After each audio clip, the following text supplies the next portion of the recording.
back to KVIL for you. What's that? Oh, that's medicine. I know. Got it there. Got it. Thank you, Bob. And you'll turn off the AC. This is a very large dressing room. I love the luxurious. Oh, And they've got we're all used kinds of to it. shelves and the hangers, and it's just This is for your It's just chin bar luxury. for your exercise. ultimate of luxury.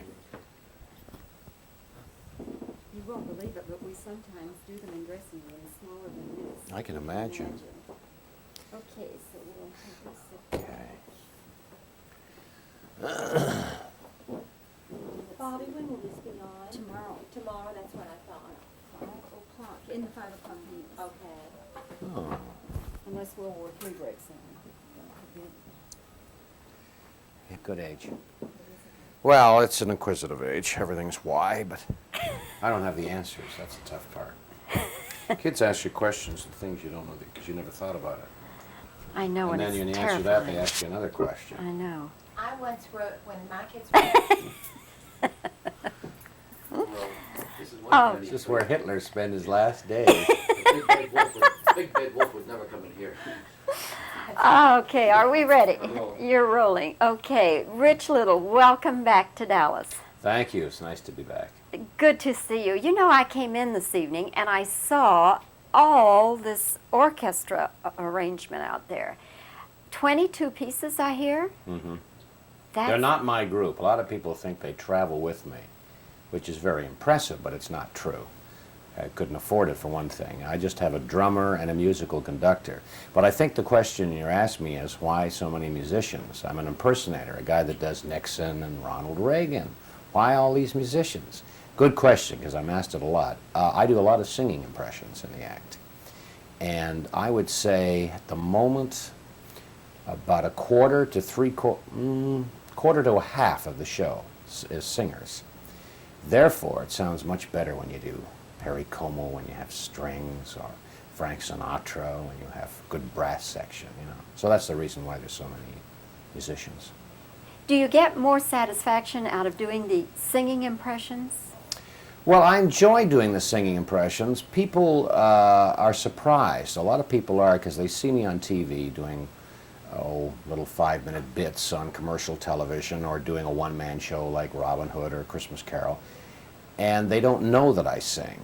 The singers are great because it's actually easier to do singers than talking impressions because you've got the tune going for you. I mean, when you do Willie Nelson, you've got On the Road Again. When you do Johnny Cash, you've got so many great tunes that he's established with.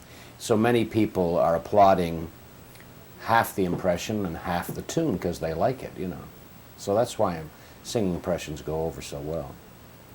Of all the impressions you've done and the stars have been able to see them, what do you think is the most unusual reaction you got from a star? The actual star themselves? Mm-hmm. Gee, it's hard to say. Carol Channing, yeah, Carol Channing was funny. Years ago in Chicago, I was at the Palmer House, and I was doing my Carol Channing, you know, I mean, with the wide eyes, you know. And I was doing Diamonds Are a Girl's Best Friend. I leaned down into the audience and looked right into the face of Carol Channing, who was looking back at me like this. I thought for a minute, am I seeing things? Looking at myself here. Good heavens, it's really Carol. And she said, you know, it's not fair. You can do me, but I can't do you. You know. But there have been other funny things, too. I've ripped my pants on stage doing Tom Jones. So has he. Yes, I'm sure he has. One night at the Sands Hotel in Las Vegas, opening night, I split my pants doing Tom Jones. And the audience thought it was part of the act, but it wasn't. It got a great howl, you know, everybody said, leave that in. I said, that's too expensive, rip my pants every night, I can't do that, you know. But I must tell you, Bobbie, it was probably the biggest opening I've ever had in Vegas. You did did a touring company of Promises, Promises. That's right. And you did very good business, I'm told. But now, how about the critics? Did they say, you know, Rich Little, is Rich Little the actor? Well, that's always been a bit of a problem with me. You know, as soon as they see me play a straight part or an acting part, they say, "Who's he doing? You know, who's that? Oh, he's doing himself. Who? He's doing Rich Little. I didn't even know he had a voice. Isn't this exciting?"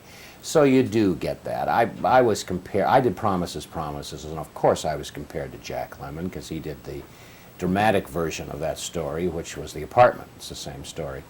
And I've always kind of, not intentionally, but resembled Jack Lemmon a little bit because facially, you know, with this boyish face of mine. And when I did Love on a Rooftop years ago for ABC, I was a little Jack Lemmon-ish. So that was the only comparison I got.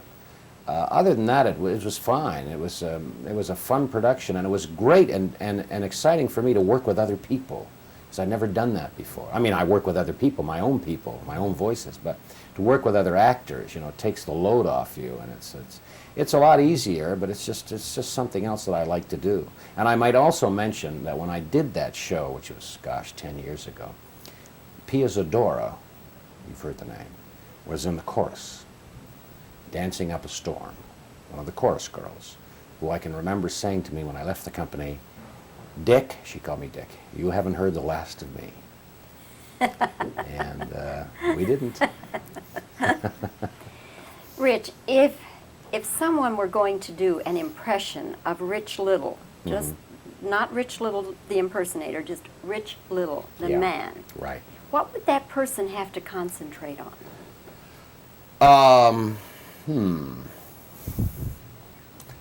Somebody doing it. Well, actually, I think Fred Trevolino one time did an impression of me on the Merv Griffin show. I didn't see it, but my mother said it was awful.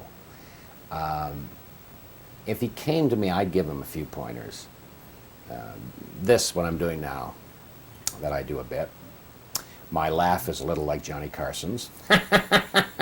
I use my hands like this a lot. Hesitation, just like I did. I don't know, I think I'd be a tough voice to do. Tough. I've tried to do it myself many times. It's not easy, you know. You can't work it into the show, huh? Well, I do. There is a lot of Rich Little in my show. You know, people say to me, when we see your show, like at Granny's, you know, we see all these people, Ronald Reagan, Richard Nixon, Jimmy Stewart, George Burns. Do we see Rich Little at all? And I say, yes, you do. You see actually Rich Little in every voice I do, because I write my own material, and I come out as myself, and I talk to the audience, and I try to include the audience into the show. So I think when they go away, they know a little bit more about me, which I think is important, because in the early days when I was performing, I used to take it so seriously. I mean, each voice. And, you know, it was too serious. And people would go out and say, well, we saw all these people, but we don't know anything about him.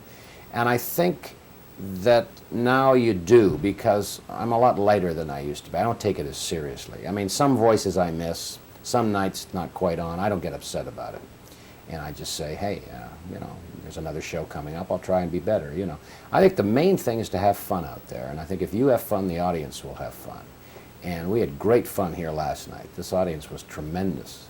I started ad-libbing and did an extra 10 minutes. And Texas audiences are good because they're very outgoing people, you know. I'm a Canadian, and Canadians are a little reserved, you know.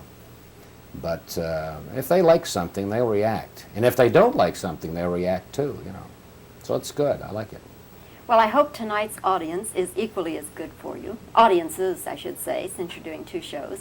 And all I can say is just great to see you again, Rich. Well, I'm going to be doing Ronald Reagan.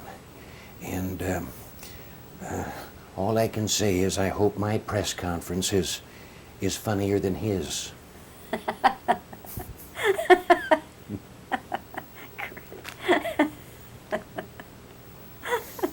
Well, please. That's a terrible thing to say. That fire was bad. Gosh. No smoke detectors. Talk. That's it. Yeah. In the old buildings, they don't have. They don't require to have smoke alarms Yeah. or Sprinklers. the sprinklers, which they have here. Yeah. Now you can do Reagan. Well, how do you feel, Mr. President? Well, thank you. What do you have to say, are you taking back shots? What do you have to say to the Chinese Americans, sir? Cold water, no starch. Hangers. Do you have any ideas of That's good. new types of fuel for the country? Yes, we're making a gasoline right now out of cow and sheep manure. Well, it's good in Texas. No, it won't do anything for mileage, but it will cut down on siphoning. Okay, now I'm going to have to ask a couple of questions. And all right. Okay, I've got a close-up on you, Bobbie. Okay. He didn't hear it at all. He was thinking of his next question. Oh yeah, that's brutal. Okay, are you rolling? Okay. Go on. So why does an impressionist carry all these musicians? Well, they're tax write-offs. And, you know, they supply That's you good. with marijuana. That's good. That's good. They hopefully use this.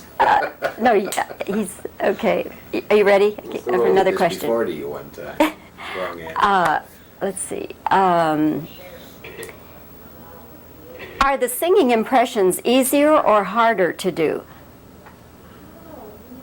Much harder. Okay. Much easier. That's fine. That's fine. If someone were going to do an impression of Rich Little, the man, what would he or she have to concentrate on? Steve Martin. Okay. Would Rich Little be difficult to do an impression of? Very. Okay. What is the best reaction you ever had from a star when you were doing an impression of them?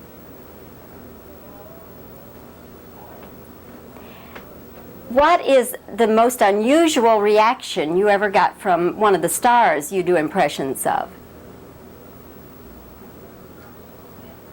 Jim Backus never liked it. Okay. I believe